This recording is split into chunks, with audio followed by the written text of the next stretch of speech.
तमाम इनकलाबी दोस्तों, मेरे ख्याल से बहुत सारी बातें हमारे कॉमरेड्स ने यहाँ पर कही और बहुत ही जबरदस्त जज्बात के साथ उन्होंने बातों को कहा। मैं सबसे पहले राम नारायण बघेल जी को श्रद्धांजलि अर्पित करता हूँ। अधिकांश साथियों ने उनके बारे में, उनके परिवार के बारे में, उनके साथ हुई क्रूरता के बारे में यहाँ पर बात कही। राम नारायण बघेल जी की हत्या उस नफरती मुहिम या वो जो घृणा फैलाई गई है देश भर में, उसका नतीजा है। हमारे यहाँ राजस्थान में बंगाल के ऐसे ही एक प्रवासी मजदूर इफराजुल को ऐसे ही नफरती संगठन से जुड़े हुए आदमी ने लाइव टेलीकास्ट करके उसका मर्डर किया। आप सब लोगों ने देखा होगा। तो वो एक अफराजुल नहीं है, एक राम नारायण बघेल नहीं है, एक जुनेद नहीं है। इस देश में सैकड़ों लोगों को इस नफरत की वजह से भीड़ ने मार डाला है, बहुत ही क्रूर तरीके से। ये शासन ने एक ऐसा माहौल बना दिया है, ऐसे लोगों के हाथ में कानून और व्यवस्था दे दी है जो ये तय करते हैं, हमारे घरों में आकर के हमारे किचन में झांकते हैं, हमारे फ्रीज को देखते हैं कि हम क्या खा रहे हैं।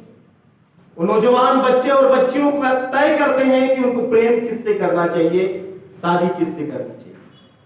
ये काम उनका नहीं है, लेकिन वो तय करते हैं। गाय के नाम पर इतने लोगों की हत्याएं की गई है जिसकी आप कल्पना नहीं कर सकते। हमारी मानव सभ्यता को पाषाण युग से आगे बढ़ते हुए यहां पहुंचने में हजारों साल लगे, लेकिन आज हम वहां हैं जहां इंसान की कोई कीमत नहीं है, इंसान की जान की कोई कीमत नहीं है, जानवरों की कीमत है, क्योंकि उनको जानवर ज्यादा पवित्र लगते हैं और इंसान अपवित्र लगते हैं और उनकी हत्याएं जायज मानते हैं। जब जज्जर में 5 दलितों को जिंदा जला दिया गया था क्योंकि उन्होंने एक मरी हुई गाय की खाल उतार रहे थे वो, तब विश्व हिंदू परिषद के राष्ट्रीय महासचिव गिरिराज किशोर ने उस पर प्रतिक्रिया में कहा था कि हमारे लिए गाय ज्यादा पवित्र है दलित। तो आप समझ सकते हैं कि हमारी औकात जानवरों से भी बदतर इस देश में बनाई जाए, और ये पहले बदतर थी। जो जमात इस्लामी से भाई साहब ने कहा कि उनका मुख्य टारगेट कौन लोग, ये सही बात है, क्योंकि मनुस्मृति जब लागू थी तो यहां अधिकार केवल कुछ वर्णों के पास थे, ज्यादातर जनता के पास कोई अधिकार नहीं था। उनके पास केवल कर्तव्य था, उनकी ड्यूटी थी कि उन 3 वर्णों की सेवा करें। और चूंकि भारत के संविधान ने हमको अधिकार संपन्न बना दिया, तमाम लोगों को अधिकार दे दिए, तो वो कैसे बर्दाश्त कर सकते। वो भारत का संविधान वर्ण व्यवस्था के खिलाफ एक खुली बगावत है, जिस वर्ण व्यवस्था ने कहा कि स्त्री और शूद्र केवल और केवल दास हो सकते हैं, और वो दासों के भी दास यहाँ के दलित अछूत थे, उनको अगर बराबरी का दर्जा दे दिया, मानव सबको एक समान बना दिया, जो कि गुरु घासीदास जी का भी वक्तव्य था, मिलके एक समान, उसको कैसे बर्दाश्त कर सकती है ये व्यवस्था। तो जब संविधान बन रहा था उस दिन भी वो उसके खिलाफ थे। संविधान की दरमियान की पूरी बहस को आप अगर देखें, और मैं पढ़ रहा हूं इन दिनों में उनको, गीता प्रेस गोरखपुर क्या लिख रहा था, आर्य समाज के पब्लिकेशन क्या लिख रहे थे, हिंदू महासभा क्या कर रही थी, और राष्ट्रीय स्वयंसेवक संघ क्या कर रहा था। आप अगर ये देखेंगे तो आपको आश्चर्य होगा कि आज जो बातें कही जा रही है वो की वो बातें 1915 से लगा करके 1950 तक वो बातें कर रहे थे, संविधान के ठीक खिलाफ थे। और उन्होंने साफ तौर पे लिखा कि हमारे पास मनुस्मृति जैसी महान किताब के होते हुए हमको संविधान बनाने की क्या जरूरत। तो ये मनु की जो संतानें हैं, आरएसएस की शाखाओं में गाया जाता है, मनुष्य तू बड़ा महान रे, तू मनु की संतान है, ठीक है। तो उनके मनों में भी मनु बैठा हुआ है, और मैं जिस स्टेट से आया हूं उसकी हाई कोर्ट में मनु बैठा हुआ है। राजस्थान हाई कोर्ट के अंदर उसकी खंडपीठ जयपुर में, कोर्ट के अंदर मनु का स्टेचू है, और बाबा साहब अंबेडकर बाहर कोने पे सड़क पे खड़े हैं। तो जहां लोगों के मनों में, जहां कोर्ट में, जहां सारी व्यवस्था में मनु बैठा हुआ हो, वहां इंसान की वो कैसे इज्जत कर सकते। तो आज की तारीख में यहां मानव की जो गरिमा की बात कही, हमारा संविधान तो डिग्निटी की बात करता है, व्यक्ति की गरिमा की बात, क्योंकि उससे पहले व्यक्ति की गरिमा का कोई कंसेप्ट नहीं है इस देश में। यहां पे भगवान की नजर में सब बराबर है, लेकिन इंसान की नजर में इंसान बराबर है कि नहीं। अभी भगवान किधर है भाई? वो पता नहीं कहां बैठा हुआ है, वो इतना ऊपर बैठा हुआ है। ऊपर तो थोड़ा आप हवाई जहाज में बैठते हैं तो सभी बराबर नजर आते हैं, सभी कुछ नीचे नजर ठीक ही आता है, लेकिन इंसान और इंसान बराबर हो, ये उद्घोषणा जो की वो क्रांतिकारी उद्घोषणा भारत का संविधान करता है। और इसीलिए वो उस संविधान के खिलाफ, जब हिंदू कोड बिल बन रहा था, महिलाओं को पैतृक संपत्ति में अधिकार देने की बात जब आ रही थी, या उनकी सहमति से, उनकी इच्छा से शादी और तलाक की बातें कही जा रही थी, और जब ये कानून बन रहा था, उस समय की आप बहस को अगर देखेंगे, मैं सोचता हूं कि वो सबसे घृणित समय रहा होगा, जब महिलाओं को अपना अधिकार प्राप्त करने के लिए 2005 तक का समय आखिर में जाकर के वो अधिकार मिल पाया। कैथरीन मेयो अपनी किताब में 1929 में लिखती है कि भारत में शादी की उम्र 12 साल करने के लिए बहस करनी पड़ी। 12 साल करने के, 8 साल शादी की उम्र थी, उसको 12 साल करने के लिए इतनी भयंकर बहस हुई, और कहा गया कि हमारे धर्म में हस्तक्षेप कर रहे हैं। आप सोचिए इस देश में किस तरह की स्थिति रही है, वो परिस्थिति वापस पैदा करने की आज कोशिश की जा रही है। भारत के संविधान ने हमको राजनीतिक न्याय दिया, सामाजिक न्याय की बात कही, आर्थिक न्याय की बात कही। राजनीतिक न्याय में क्या था? एक व्यक्ति, एक वोट, एक मूल्य, सबके वोट का मूल्य बराबर होगा, सबको वोट देने का अधिकार होगा।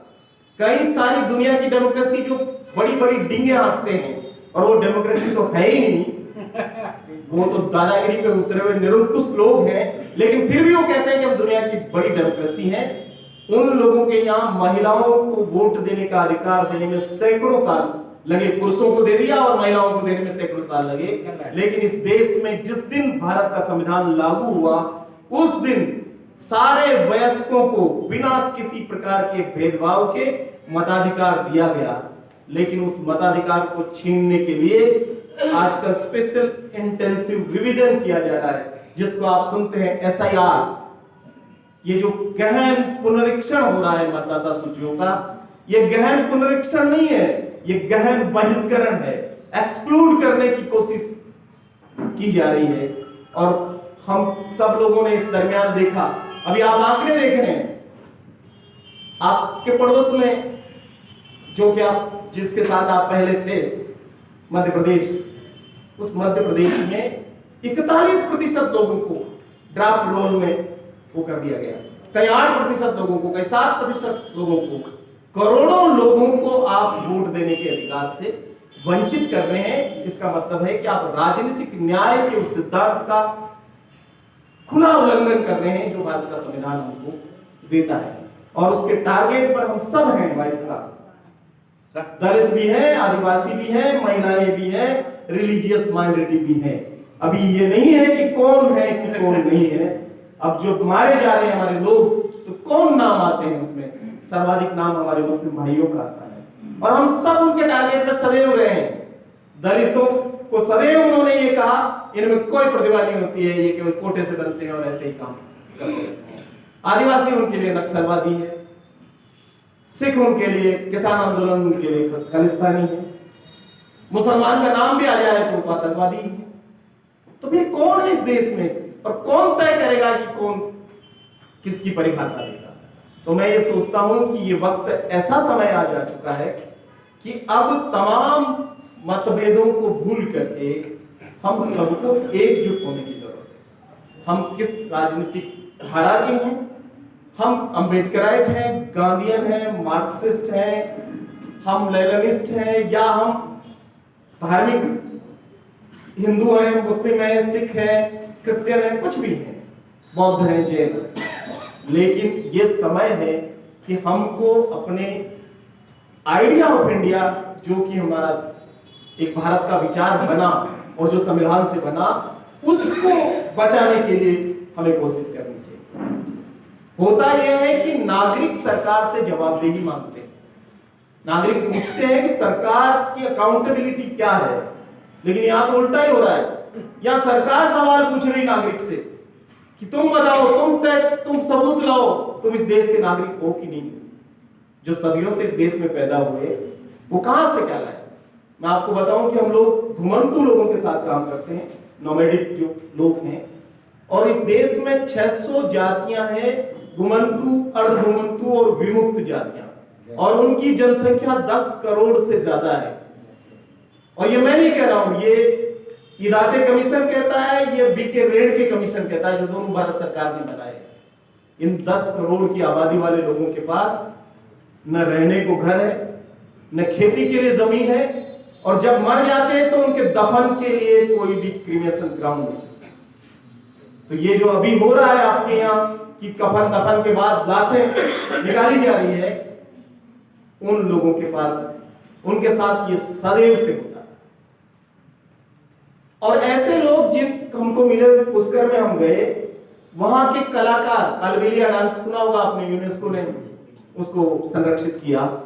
वो कालबेलिया बस्ती में गए हम, और हमने पूछा आपके पास क्या है, तो घर नहीं है, झोपड़ी में रहते हैं, राशन कार्ड नहीं है, लेकिन उन सब के पास पासपोर्ट है, और एक एक जन के पासपोर्ट में 40-40 देशों की यात्रा का ठप्पा लगा हुआ है। लेकिन आज उनको यह साबित करने की स्थिति में वो नहीं है कि वो इस देश के नागरिक हैं और मतदाता है। बड़ी अजीब स्थिति है कि आपके देश के नागरिक होने के नाते आपने पासपोर्ट जारी किया, वो पूरे दुनिया घूम के आ गए, और जब वो डांस करते हैं और जब गीत गाते हैं तब आप तालियां बजाते हैं और आप कहते हैं कि ये हमारी विरासत है। लेकिन जब वो अपने नागरिक अधिकार मांगते हैं तब आप कह देते हैं कि ये हमारे देश के नागरिक ही हैं। इस देश के लिए इतनी शर्मनाक बात थी जब यहां से लोगों को नाव में ले जा करके समंदर में हाथ बांध करके फेंक दिया गया, ये कहते हुए कि ये बांग्लादेश है। हर बांग्ला भाषी व्यक्ति बांग्लादेशी है, और इतनी नफरत एक दूसरे के खिलाफ। राजस्थान में जाएंगे तो यूपी वालों के खिलाफ नफरत फैलाएंगे, एक जाति से मिलेंगे तो दूसरी जाति के खिलाफ नफरत फैलाएंगे। हर एक के कान में कुछ मंत्र फूंकते हैं, और वो मंत्र होता है नफरत का, क्योंकि घृणा के अलावा उधर कुछ है ही नहीं। प्रेम उनके उसमें आता ही नहीं, सीखा ही नहीं। इसलिए अगर दो बच्चे बच्ची प्रेम भी कर ले तो उसके लिए एंटी रोमियो स्क्वाड बनाते हैं, और पुलिस लगी पड़ी रहती है कि पार्कों में जाकर के पीटो और लाओ जिहाद। ये सब चीजें क्या है भाई? आप काहे को झांक रहे हैं किसकी निजी जिंदगी में? कोई प्रेम कर रहा है ना, नफरत तो नहीं कर रहा है। लेकिन नफरत करने वाले लोग प्रेम कैसे करने दे सकते हैं, उसके लिए कानून बनाए जा रहे हैं और उसकी सारी तैयारी की जा रही है। इस देश में सदैव ये रहा कि यहां पे शास्त्रार्थ रहा, यहां पे विभिन्न विचारधाराएं रही। जब आप अगर बहुत पुराना भी देखेंगे तो आप चारवाक जैसे बुद्धिजीवियों को देखते हैं, जिन्होंने हजारों साल पहले ब्राह्मणवाद के खिलाफ बात की। आप आचार्य अश्वघोष का वज्र सूची पढ़े, जो 2000 साल पहले लिखा गया, और वह एंटी कास्ट संस्कृत का पहला साहित्य है, जिसमें खुल करके ये जो वर्चस्व है एक जाति का, एक समूह का, उसके खिलाफ बात की गई। ये सारी चीजें रही। आज ऐसा क्या हो गया है कि आपको अपने से इतर कपड़ा पहनने वाला, अपने से अलग दिखने वाला, अपने से अलग धार्मिक विश्वास में रहने वाला आदमी इस देश का दुश्मन लगता है। और इस देश के दुश्मन है कौन? मैं तो कई बार सोचता हूं, अभी अभी हमारे यहाँ अरावली का मुद्दा हुआ, आप सब लोगों ने पढ़ा होगा। अरावली पहाड़ जो 2.5 अरब साल पहले बना 2.5 साल का मतलब है कि न तब भारत था, न हिमालय था, न हमारी मानव सभ्यता भी नहीं थी। तब जो चीज बनी उसकी परिभाषा तय कर रहे हैं अभी, और कह रहे हैं जी 100 मीटर से ऊपर जो होगा उसको हम अरावली मानेंगे। अब अरावली के जो लाखों पहाड़ियां हैं, सरकार की क्या जो FSI और GSI है वो ये कहती है कि तकरीबन 1.25 लाख पहाड़ियां हैं, उसमें केवल 1000 पहाड़ी है जो 100 मीटर की ऊंचाई पे, बाकी तमाम पहाड़ियां नीचे। तो आप जब 100 मीटर की ऊंचाई तय कर देंगे तब क्या होगा, तमाम जो पहाड़ियां हैं बाकी की वो सारी की सारी पहाड़ियां अडानी अंबानी को आप आराम से दे सकते हैं, क्योंकि उसमें रेयर अर्थ है, उसमें बहुत सारा वो मिनरल है। आपके यहाँ भी क्या लड़ाई चल रही है छत्तीसगढ़ में, वही खनिज निकालना है और खनिज अपने आकाओं को पहुंचाना है। और आका कौन है, उनका तो नाम है। मैं सोचता हूं कि ये सब मिले जुले लोग हैं, इनका सबका आपसी सारा सब कुछ है जिसमें ये सारी चीज करते हैं।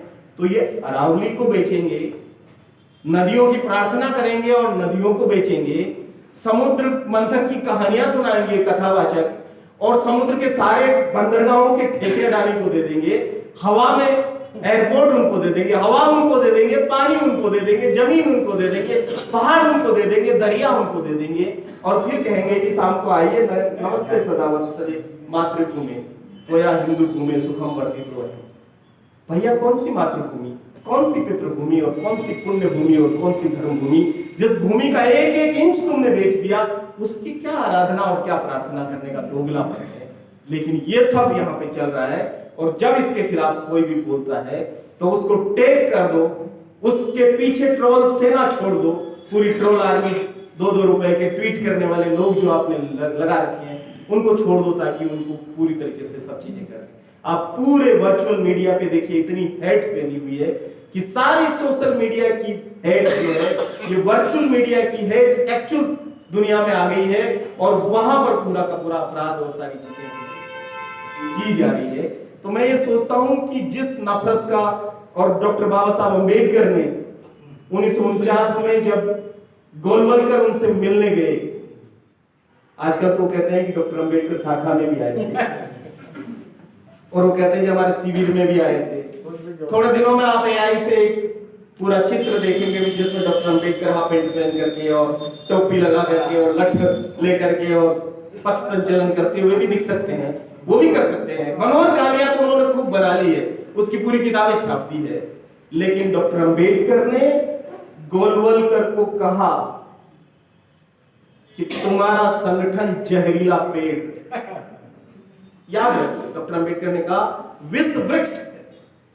तो ये विश्व गुरु नहीं है, विश्व गुरु है, पूरी दुनिया में नफरत फैलाते हैं, और जहां भी जाते हैं वहां जाति का ये वो सारा नफरत फैलाते हैं। तो ये जो नफरत का कारखाना 1925 से चल रहा है, वो अब पूरे देश की सत्ता पर, संसाधनों पर, संस्थानों पर काबिज है। हम सोचते हैं कि सुप्रीम कोर्ट हमें न्याय देगा, हम सोचते हैं कि बड़ी उम्मीद थी कि उमर खालिद और सज्जद इमाम बाहर निकल के आएंगे, लेकिन सारे संस्थान तो RSS के लोगों से भर गए, सारी यूनिवर्सिटी में उनके लोग बैठ गए, पुलिस उनकी भाषा बोलती है। मैं इस बार बुद्ध पूर्णिमा पे अरुणाचल प्रदेश में था, तवांग में, और वहां जो युद्ध स्मारक बना रखा है, उस युद्ध स्मारक में वो जो सेना का अधिकारी ब्रीफिंग करता है, वो ऐसे ब्रीफिंग कर रहा था जैसे भारतीय जनता पार्टी का प्रवक्ता।